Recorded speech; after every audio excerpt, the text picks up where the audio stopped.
Hello everybody, welcome back to This Is Pure Wrestling. On today's show, I'm going to be giving you the SmackDown Live review and results. I'm going to go through the show. I'm going to be completely honest, like yesterday's review, if you haven't checked it out, for the Raw review and / rant, because I did go on quite a rant yesterday.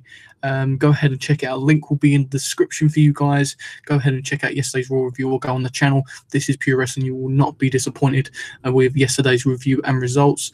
And today's show, I'm going to basically go through the SmackDown Live show and basically give you guys what happened. Basically, to be honest, if I'm honest, with WWE lately, a lot's been happening and it's not been all that really, if I'm honest. I'm not really into the main roster sort of stuff. It's sort of these side shows like NXT and 205 Live. They're the things I'm really interested in at the moment. They're giving you proper wrestling and stuff like that, and I'm just more invested in what they're doing with the wrestling and the way they're booking stuff. So we pretty much start off, as I said, I don't know the match orders of this because I didn't watch the show fully. I watched YouTube clips, and basically went off of that really. We start off with a Styles and Nakamura contract signing, which is very unique. They start showing their booking in a good way in this segment, where you get to see AJ Styles getting played by Shinsuke Nakamura. The whole match is going to be obviously a last man standing match at Money in the Bank, and he sort of played off on this, Shinsuke Nakamura. He really wound up AJ Styles in this segment, and AJ Styles lost his temper completely and basically ended up wanting to slap him and stuff like that. He wanted to really beat Shinsuke really badly, and you start feeling quite bad for him. But the mind games and the pure heel work of Shinsuke Nakamura is really coming out now, and I'm really enjoying his stuff. Paige is obviously sitting in between them, and it was a really good segment. And Shinsuke Nakamura, the whole thing was over a pen, and it's just the reality of it. It was over a pen. Shinsuke Nakamura, AJ Styles signs the contract after making a statement. Shinsuke Nakamura needed a pen. He got Paige's pen. It weren't working. He took AJ Styles' pen. AJ Styles hands it over angrily because obviously he wants Shinsuke to sign that contract. He wants to beat him at Money in the Bank, of course, but he says this one's not working. This is not working, and he throws the pen at AJ, right next to AJ, and obviously annoys him. AJ loses his temper, goes out the room.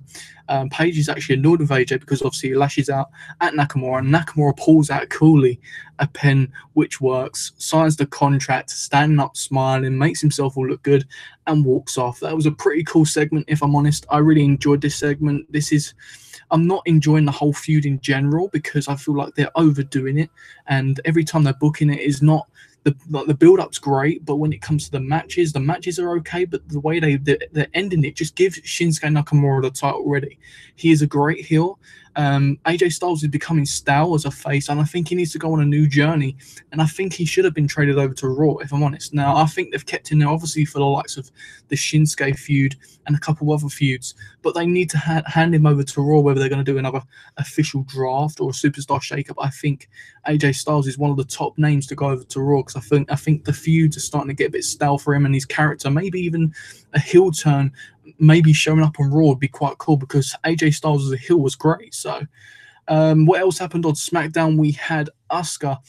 She defeated Sonya Deville and Mandy Rose with a submission, obviously the Asuka lock on Sonya Deville. This was really pathetic, if I'm honest. I didn't enjoy this whatsoever. I got really annoyed with this whole build-up to this match. You had Paige coming out announcing that Asuka can face Sonya or Mandy. What have they done, really, if I'm honest, to earn a spot with Asuka in a match? To be honest, they're both terrible. I don't really like them in the ring or outside the ring, if I'm honest. That's just my personal opinion on them two.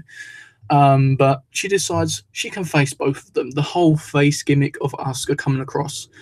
She faces both of them, and she beats them. And Carmella plays a big thing in this story. I'm not completely behind Carmella as champion either. I think she should drop the championship, but I can actually see Carmella beating Asuka at Money in the Bank, which will be a really pathetic thing. She's just beaten Charlotte Flair and I don't like the sound of it, if I'm honest. But I'm trying to pay attention with what they're doing and why they're doing it, and this is what they're doing. And at the moment, Carmella plays into this match. She tries to distract Asuka a few times, and at the end, she makes a statement against Asuka because there's too many of them. Obviously, the three of them against her, it's just too many, and that is pretty much all that happened in this segment.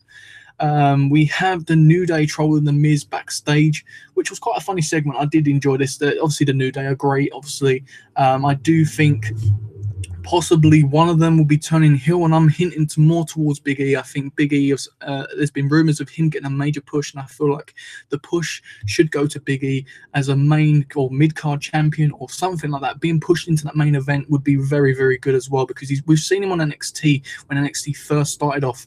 He's great. He's got the build, he's got the mic work, and he's even improved on his in-ring work, and I just think he would be great in that mid-card or main card picture. But they troll the Miz backstage. They asked to pick a name out the hat, who will be the next member of the New Day going into Money in the Bank, I think he said. And basically, they say, oh, no, you can't just pick it while you've got like just your normal vision. You need to put a blindfold on. And they put the blindfold over him. They change the hats, and they put pancake mix in a hat, and Miz puts his hand in it. He starts losing his temper. He starts saying, oh, Samoa Joe's going to basically take you out. I'm gonna crushing finale you and stuff like that. He starts losing his temper. It's a really good segment, really funny segment. Obviously, I feel like SmackDown Live and Raw as well are more aiming their shows towards kids now, and sort of young kids and teenagers and stuff, more than towards adults. Sorry, I feel like their shows are more becoming more kids booked way, if that makes sense. Another match we had, which was Carl Anderson versus Luke Harper. Carl Anderson actually got a roll up on Luke Harper. This was an okay match. It was quite quick, but I am looking forward to this match at Money in the Bank. This is one of the matches I am actually looking forward to. Another match we had, which was Jimmy Uso and Naomi. They defeated Aiden English and Lana. Obviously, been teaming up lately with this whole feud. I'm liking the Rusev Day gimmick.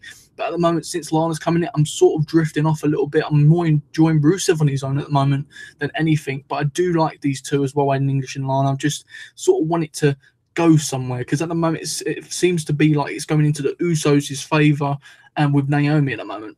Basically, this was okay. Actually, this was one of the best things on SmackDown, if I'm honest. I think this really didn't make anything different. This is something you'd imagine on a SmackDown Live show, the way they would book it. This is just a normal thing, super kicks and big jumps from Naomi, and pretty much they basically take out Aiden English. Aiden English again taking the fall, and this is another thing. Is Lana going to stick with Rusev, and Rusev's going to turn on Aiden? This is the way it's looking to me. I don't want it to go that way, because I feel like Aiden English will be outshined then. I don't think he will get the spotlight that he deserves for making this Rusev Day gimmick work. Another great match as well, which was Becky Lynch versus Charlotte Flair. Becky Lynch actually got a win, guys. That is majorly crucial for Becky Lynch. She actually made Charlotte tap out with a disarmer, and I was actually very pleased and very pleased in general. I just think they've done very well with this booking, because Charlotte Flair is showing that she still, since that loss of the title, it's made an impact, and Becky Lynch's took up on that. And at the end, Becky Lynch went to pull her up and said, "You okay?" and stuff. Charlotte Flair's shown a little bit of anger there, and then they sort of hug it out, and that's it. It sort of hints there as well. I don't know, but I feel like Becky Lynch could be turning heel later on. I think that's been the talks for a long, long time. I don't think Charlotte Flair will, even though she's losing. I don't see that happening. I see it as those Becky Lynch is gained the trust and stuff like that. And I feel like Becky Lynch could actually turn on Charlotte. It'd be a very, very good storyline. Or the other way around, I wouldn't mind that either. But I prefer Charlotte as a face, if I'm honest. I think she's done great as a heel, but I'd prefer her face work. Going on to some bad things, we had another big Cass promo, obviously. I think he's good on promos. I think he's got a good expression on the microphone. I think he's decent. I don't think he's amazing. And this promo was pretty much like the others, talking about how Daniel Bryan's small, he's big, and he's going to beat him, basically. That is the promo cut to short. He's saying he's going to finish him, and Daniel Bryan's going to start feeling like big men are going to win always against the small men. That is pretty much just the promo of this, and it was just completely useless, if I'm honest. I know they're trying to build it. I think they could do a lot more in this storyline. And why the hell is Big Cass going to be in the ring with Daniel Bryan? That is the one thing I don't understand. What has Big Cass deserved and done to basically get in the spotlight? I don't understand. I know he's a wrestler. I know everyone deserves a spotlight now and again, but I just don't see what he's done. He's came back from an injury and he's been put in with Daniel Bryan. I just don't understand. Then you've got the guys like Andrade Cien Almas going into a feud with Sin Cara. Yes, it makes sense. It's a great storyline, I must admit. That's the next thing I was going to go on about. Andrade attacks Sin Cara. But why is Andrade in there with Sin Cara? Why can't you give us Andrade Cien Almas versus Daniel Bryan at Money in the Bank? That's the match I'd pay to see, and that's a match I'd want to see. But anyway, we had Andrade attack Sin Cara having a segment backstage, and we have Zelina Vega intrude into his promo. Thank God for that. And she basically goes on about how Andrade's finally seen sense. She's made an impact in his career, which she has. She's made him see the goal, and he's been achieving goals and stuff like that. He's been doing really well. But when he was with Sin Cara, he was wearing a mask. He was totally different. He hid him from what he could be. That's what she was saying. And he didn't believe her. He's saying, no, Andrade hasn't changed. She was like, well, why has he requested a match in 2 weeks' time against you? But I think it's next week, sorry. And in the end, Sin Cara don't believe it, and then Almas attacks him from behind. This is a cool story, and I do like it because they've both known each other for a long time. They're both Mexicans. It does make a good storyline, but I just don't know why Andrade's being shoved into this feud first. I feel like it could have been a better feud for people who don't watch NXT to see this guy and premiere this guy, because at the moment he's had jobber matches, and now he's in there with Sin Cara, which technically is another jobber. Then we had the New Day defeat Samoa Joe, The Miz, and Rusev, and this is all down basically because of The Miz. The Miz ends up losing his temper. I think Samoa Joe made someone tap out outside. I think it was Xavier Woods, and I think someone got taken out as well. I think it was Kofi Kingston was taken out as well by Rusev with a nasty kick. He jumped off the top turnbuckle and he kicked him straight with one of them Rusev kicks. Really nice. And then you had The Miz in the ring with Big E. And Big E, they all decided to team up on him, and Miz wanted to grab the plate of pancakes and throw it in his face. But he was distracted by Kofi. He elbows Kofi and throws the pancakes, and little did he realise that Big E had moved. It went all over Samoa Joe and Rusev. And basically, Rusev kicked his face off. Samoa Joe done basically a splash, and basically they both left as basically the bosses they are, really.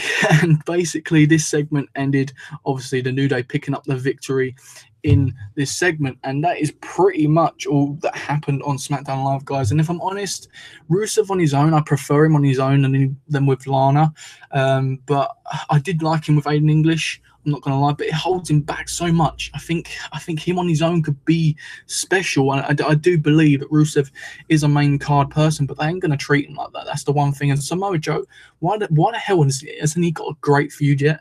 He was scheduled to a match with Daniel Bryan, then Big Cass had to be added for it because of storyline, and it really don't make sense to me. You've got Samoa Joe is one of the best wrestlers and one of the best people coming from NXT, and I just feel like he deserves a lot better. And I just feel like, especially in terms of Raw, I feel like Raw could be booking stuff a lot better. I think this SmackDown did definitely beat Raw. I'm not going to lie. I think Raw was literally dreadful. Raw is garbage and Raw is trash.